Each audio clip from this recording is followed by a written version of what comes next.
Hello, everyone. Thank you all for coming back to the Love and Betrayal channel. Today, I have a new and quite interesting story to share with you. The man I chose to trust. They say the scariest part of love isn't falling, it's trusting that someone will catch you. And I fell so hard I never thought to look beneath the arms that held me. His name was Ethan Kane, and he was everything I wasn't looking for, which made him exactly what I needed. Quiet, composed, a man who seemed like he had already lived through a storm and now only sought peace.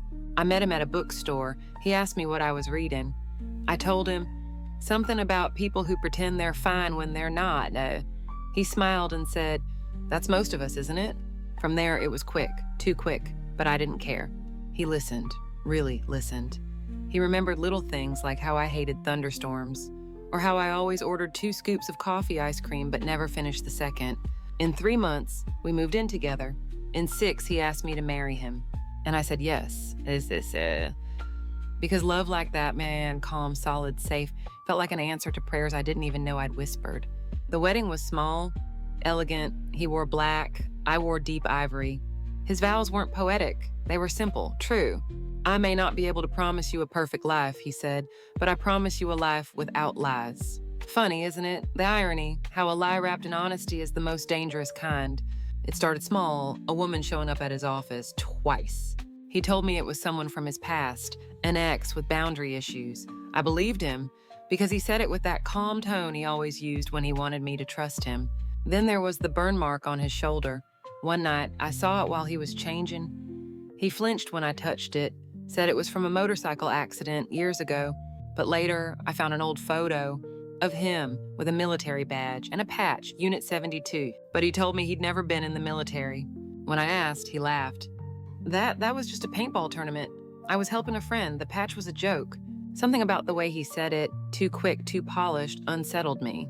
But again, I let it go. Because sometimes we choose comfort over confrontation. Then came the box, a locked one, hidden behind the books in our home office. I wasn't snooping, I was cleaning. But curiosity, especially when fed by doubt, has sharp teeth. I asked him about it that night. "Old documents," he said, "nothing important." But his smile, that smooth, practiced smile, cracked just slightly. And for the first time, I felt cold standing next to the man I loved. I didn't sleep well that week, he noticed. "You're distant lately." "Just tired," I replied. He touched my cheek. "I'm here, whatever it is, I'm not going anywhere."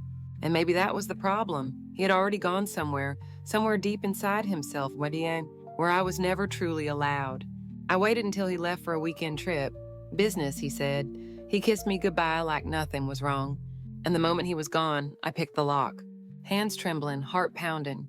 Inside the box were photos, but not of us, not of any woman, of a fire. Newspaper clippings, a burned down facility, a name scratched out in red ink, a death certificate. Someone named Michael Kane, deceased. And in the corner of one of the articles, a photo of a man who looked exactly like Ethan. Only the caption read, "Michael Kane, former employee of Solvex Biotech, accused but never convicted." Michael, but Ethan's last name was Kane too. Was this a brother, a cousin, or was Ethan not Ethan at all? My world tilted, reality blurred. What had he done? What had he been accused of? Why had he changed his name? And worse, who the hell had I married? I did not sleep that night. I stayed curled up in the corner of the bedroom that we once made love in 1,000 times. Now it felt like the scene of a crime, and I didn't even know what the crime was, only that I was already living inside it. The name echoed in my head for days. Michael Kane. It didn't belong to a stranger. It belonged to the man I slept beside every night. Or at least, it used to. The face in the newspaper wasn't a look-alike. It was him. Same jawline, same scar above his brow, same eyes, only colder. And yet he had told me, "I've never been in the military. That scar, bar fight in college.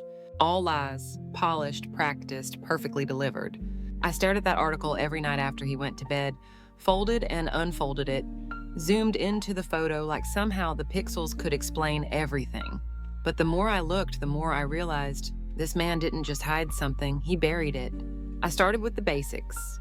Typed Michael Kane plus Solvex Biotech fire into every search bar I could find.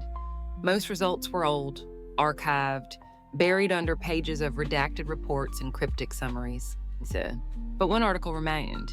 Monsieur Kane, former lab technician at Solvax Biotech, was among 5 survivors of the 2017 explosion that killed 12 employees. An internal investigation revealed potential negligence involving improper storage of volatile chemicals. Though evidence was circumstantial, Kane disappeared weeks after the inquiry closed with no charges filed. Disappeared, just like that. No follow-up, no closure. He didn't walk away from a scandal, he ran. And then he became Ethan, my husband, my illusion. I found an old video clip from a local news segment, a burned building, charred walls, screams in the background, a single shot of Michael Kane, bruised, bloodied, uncooperative. "No comment," he said to the reporter. "I don't owe anyone anything." My stomach twisted. I started digging deeper, found old staff records. One name popped up again and again, Rachel Linwood, a fellow scientist and the only other survivor still listed as unreachable. Was she missing too, or just hiding like him? I searched her name.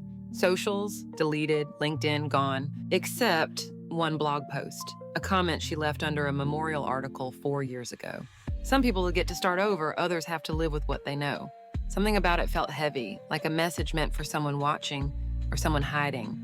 I kept that tab open for hours, read it over and over until my eyes stung from the screen. What did she know? What did he do? And what does it mean that he chose me, of all people, to start again with? I didn't confront him, not yet, because now I was no longer seeking the truth. I was preparing for the war it might start. That weekend, he came home with flowers, like always. He smiled, held me, told me I was glowing. And all I could think was, do murderers bring flowers? Do men with burned pasts kiss this softly? I knew I had to get out before I confronted him. I couldn't be under the same roof when everything erupted, so I lied. I'm taking a retreat, a writing getaway. Just a weekend to breathe. He didn't question it. Why would he? He trusted the version of me that still trusted him. I packed the article, the video, the name, and the photo of the fire. I also packed something else, a recording device, because I didn't know how this would end, but I knew I'd need proof. And the last thing I slipped into my bag was our wedding photo. Not because I still believed in it, but because I wanted to remember just how good he was at pretending. It took days to find her, Rachel Linwood, the name that kept showing up beside Michael Kane, beside the fire, beside everything Ethan never told me. I started from the comments she left on that blog, tracked the username, ran it through old message boards. Most were dead ends until I found one, an old forum for biotech survivors. She had posted once, just once. Some people survive by running, some by pretending, but the fire never forgets. And under that post, a private message option, I clicked it. "Hi Rachel, my name is Claire. I need to speak with you about Michael Kane. Please, it's urgent." I didn't expect a reply, but 10 hours later, she answered. "Where are you? Is he with you?" My heart skipped. I typed back, "No, I'm alone. Please, I just needed the truth." She agreed to meet. A coffee shop in the next town, public, safe. I took a train, hands shaking the entire ride, because this wasn't curiosity anymore. This was survival. She was already there when I arrived, hood up, eyes darting. She looked nothing like her staff photo, tired, thinner, paranoid. She didn't even let me sit fully before she said, "If you're here, it means he's lied to you too." I nodded.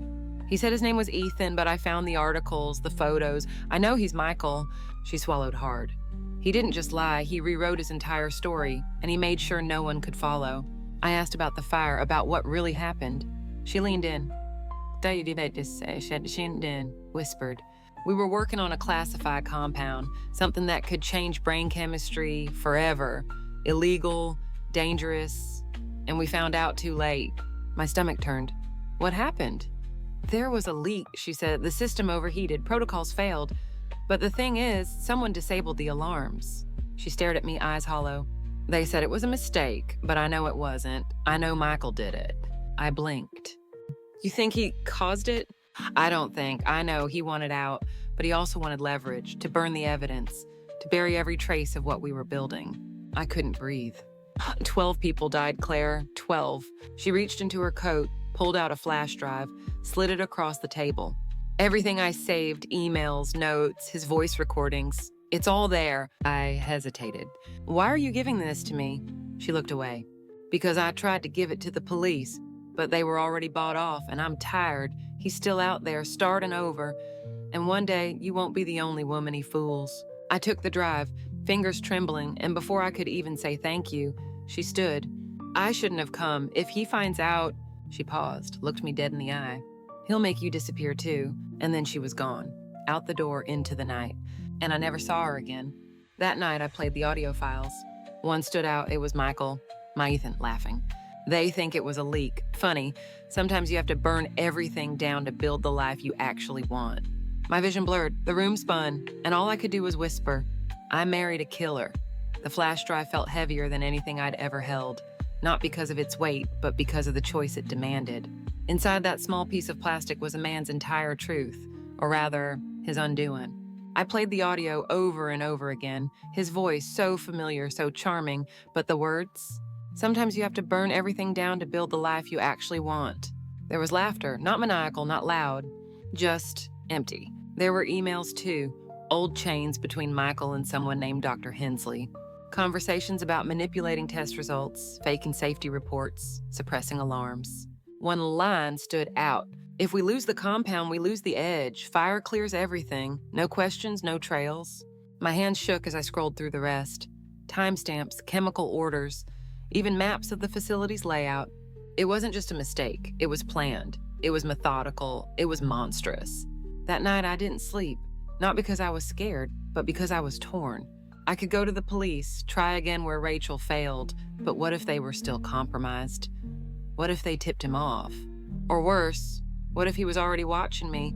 I checked every corner of our house, the ceiling, behind pictures, in drawers. I looked at the man I thought I loved, and every kind gesture now felt like a calculated distraction. I'll protect you. I'll never lie. You're safe with me. All lies. Beautiful, deadly lies. I backed up the files. Multiple copies, one in the cloud, one hidden in a fake book on our shelf, another in a locked box at a friend's house. I wasn't just holding evidence anymore, I was preparing for war. He came home that evening like nothing had changed, but I had. You're quiet today, he said. Everything okay? I smiled. Just tired. You've been tired a lot lately. Maybe you're overworking yourself. Funny how the man who destroyed so many lives worried about my sleep. We had dinner, watched a movie, went to bed. His arm wrapped around me like it always did, warm, protective. But all I felt was the heat of the fire he started, still burning between us. In the morning, I told him I needed to visit my sister, a weekend away. He didn't question it, even offered to drive me. But I declined, because this wasn't a family visit, it was a confession. I met with Detective Morgan, an old friend of my father's, someone I could trust, someone who couldn't be bought. I told her everything, showed her the drive, played the audio. She listened without blinking, and when it ended, she leaned back and said, Claire, if this is real, he's not just dangerous, he's a fugitive. She asked for time, to verify, to build a case. If we move too fast, we tip him off. If we move too slow, we risk losing you. I went home that night with a wire under my shirt, a camera in my purse. I wasn't just a wife anymore, I was bait, and the fire was getting closer. The hardest part?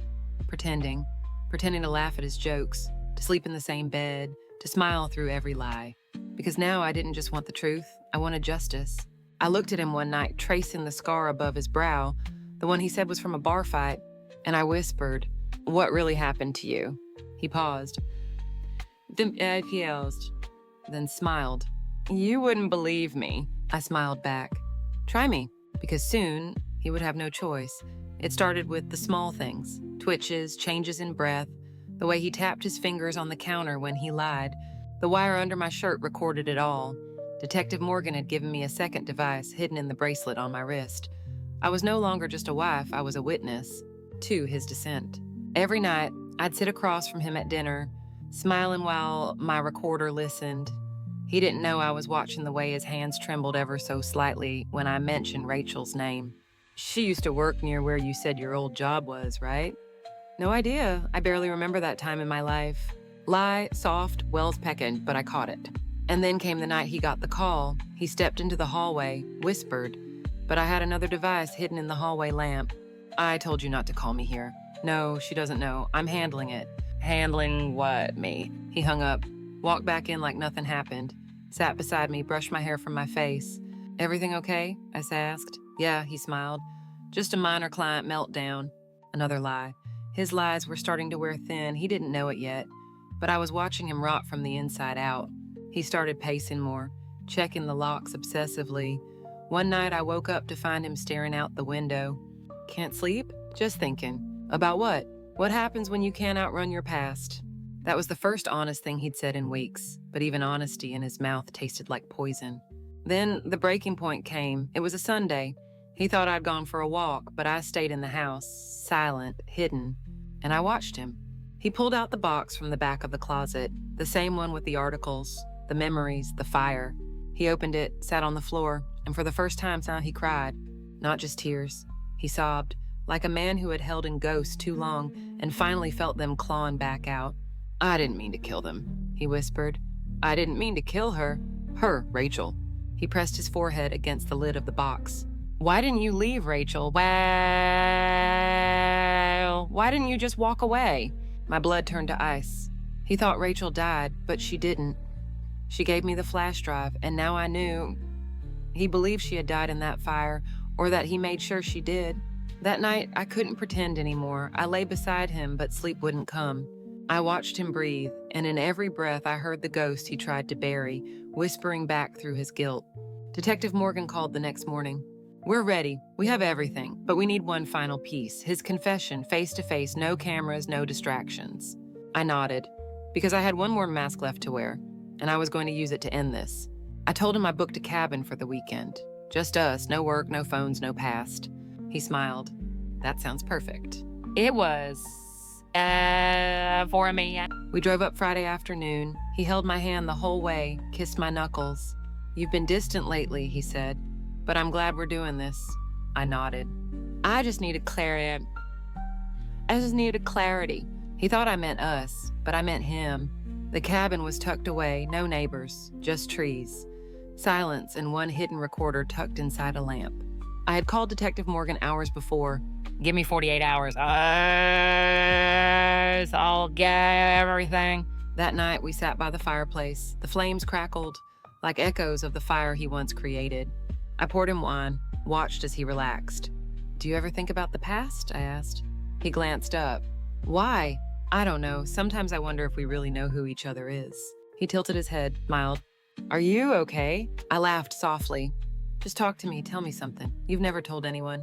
He sipped his wine, eyes flickering, then silence. Long. Then, there was someone in my old life, someone I hurt. My breath caught. Tell me. He stared at the flames, like they were calling him back. Her name was Rachel. She found out something dangerous. My hands went cold. And? We fought. She threatened to expose it. I panicked. I told her to leave. She wouldn't. A pause.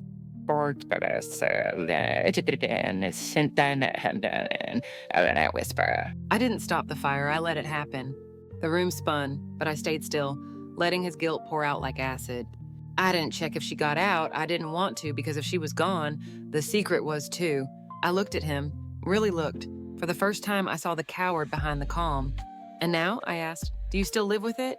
His eyes were glassy red. Every day, but you gave me a second chance. No, I gave him a second trap. The next morning, I told him I was going for a walk. I kissed his cheek, told him I'd bring coffee. He smiled. Love you. I know, I said, and then I left. Not just the cabin, his life. Detective Morgan was already waiting in town. I handed over the recorder. She listened, wordless then. We got him. They arrested him within hours. He didn't resist, didn't cry, just looked stunned. As they cuffed him, he looked at me. You said this weekend was for us. I met his eyes, calm, clear, no anger, just truth. It was our end. He's in custody now, and the trial is coming. The media is calling it the Solvex truth scandal. But to me, it's just freedom. The courtroom was colder than I expected, not the temperature, the energy, tense, tight, like everyone knew they were about to hear something they couldn't forget. I sat on the witness bench, back straight, hands clenched. Across from me, Ethan, Michael, dressed in gray, expression blank, like the man I married had never existed. The prosecutor began, showing the video clips, the audio files, the emails, everything Rachel had kept hidden for years, everything I had unearthed. Every word played felt like acid on open wounds. They think it was a leak. Sometimes you have to burn everything down to build the life you actually want. Gasps in the courtroom. The judge leaned forward. Reporters scribbled. And Ethan, he didn't flinch. Then they called me to the stand. Claire Bennett, wife, witness, whistleblower. The lawyer asked, When did you first suspect your husband wasn't who he said he was? I took a breath. When the lies started sounding smoother than the truth. They asked about Rachel, about the fire, about the moment I realized the man I loved might be the reason 12 people never made it home. I answered, clearly, steadily, because I wasn't speaking from memory. I was speaking from survival. Then it was his lawyer's turn, cross-examination. Mrs. Bennett, is it possible you misunderstood him? That maybe he was trying to protect you? I looked him straight in the eyes. Protection built on lies isn't safety, it's a cage. They asked, why didn't you leave earlier? I smiled. Because I needed the truth, and once I had it, I needed the world to see it too. Rachel was called next. The courtroom gasped when they saw her. Alive, shaken, brave. She confirmed everything, the missing safety protocols, the confrontation, the night of the fire, and her final words on the stand shook everyone. I should have died that night, but I didn't, and I promised myself, if he ever tried to start over, I'd make sure the ashes followed him. The final piece, the confession at the cabin, played aloud. The silence afterward was deafening. No one breathed, not even me. And then Ethan looked at me. For the first time in weeks, truly looked. The judge asked if he had any final words.